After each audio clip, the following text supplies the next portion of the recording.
Hello students. Students, in today class we are going to discuss IAS 2022 History Mains optional paper. The question which we are going to discuss is from paper first. The question is question 2B. Foreign accounts as a source of ancient Indian history may have some advantages. तो जो foreign accounts हैं, जो foreign scholars ने जो Indian history के बारे में जो लिखा है, that is a source to know the Indian history. Foreign scholars में जिसमें ग्रीक्स हैं, Romans, Arabians scholars, Chinese scholars, तो इन लोगों ने जो लिखा इंडियन हिस्ट्री के बारे में, उसकी कुछ एडवांटेजेस भी हैं और उसके कुछ शॉर्ट कमिंग्स भी हैं.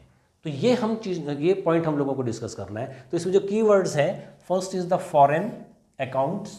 फॉरेन अकाउंट्स को एडवांटेजेस डिस्कस करनी है हमें और हमें उसकी शॉर्ट कमिंग्स के बारे में बताना है. देखिए students, why there was the need of foreign accounts. Foreign accounts की ज़रूरत हमें क्यों पड़ी? क्या हमारे अकाउंट्स जो थे, इंडियन हिस्ट्री के जो अकाउंट्स थे, उनमें कुछ कमी थी, तभी हमें हो सकता है फॉरेन अकाउंट्स की ज़रूरत पड़ी हो?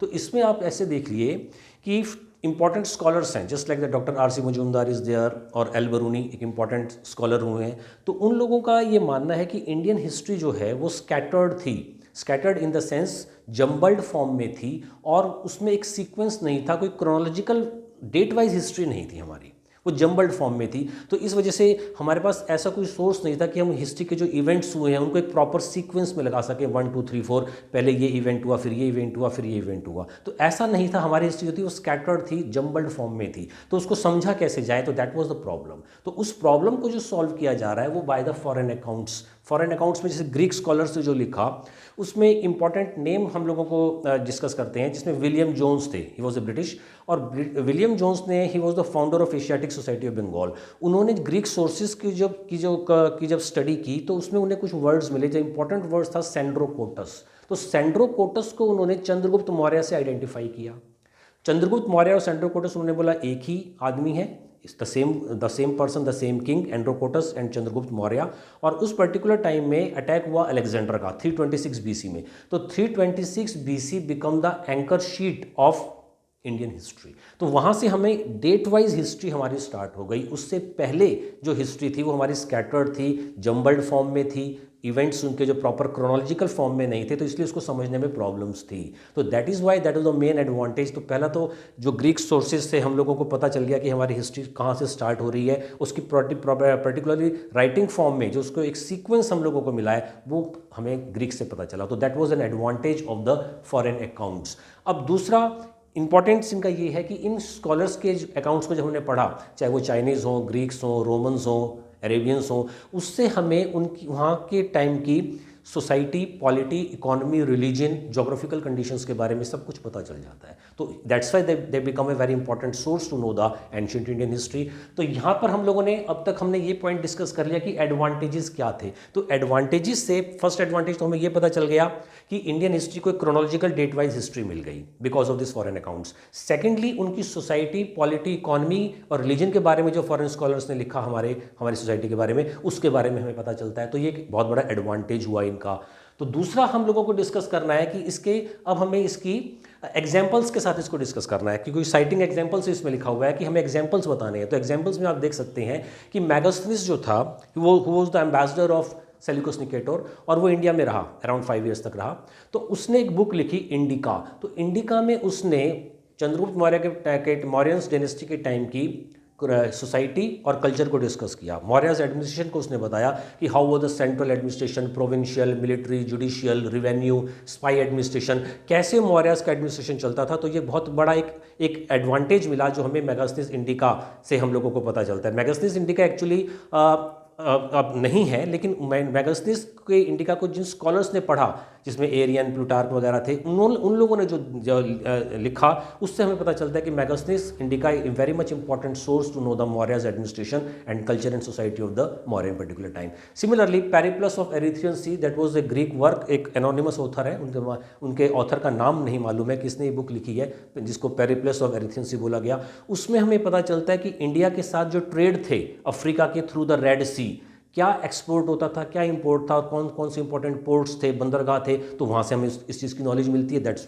Also a very much advantages for us.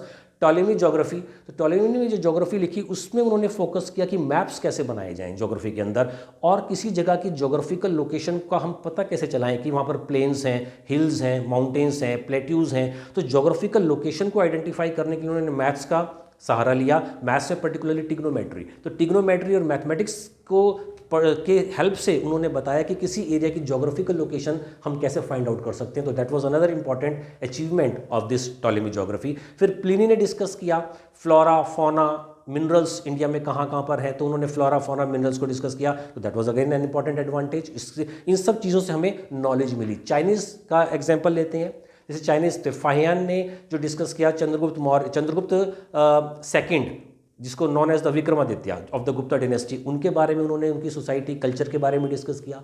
Hiuen Tsang another important Chinese scholar थे, उन्होंने हर्षवर्धन के बारे में बताया। उन्होंने एक बुक लिखी सुयू की, और उसमें उन्होंने बताया कि हर्षवर्धन के टाइम में सोसाइटी, पॉलिटी, इकोनॉमी, रिलीजन किस तरह का था। Icing another important Chinese scholar, उन्होंने नालंदा एंड विक्रमशिला यूनिवर्सिटी के बारे में डिस्कस किया। एल बरूनी अनदर इंपॉर्टेंट स्कॉलर जो महमूद गजनवी के साथ आए, उन्होंने ये बताया कि उनके, and he was a very great scholar, उनको डिफरेंट लैंग्वेजेस और डिफरेंट सब्जेक्ट्स की बहुत अच्छी डीप नॉलेज थी, और उन्होंने एक बुक लिखी तहकाके हिंद।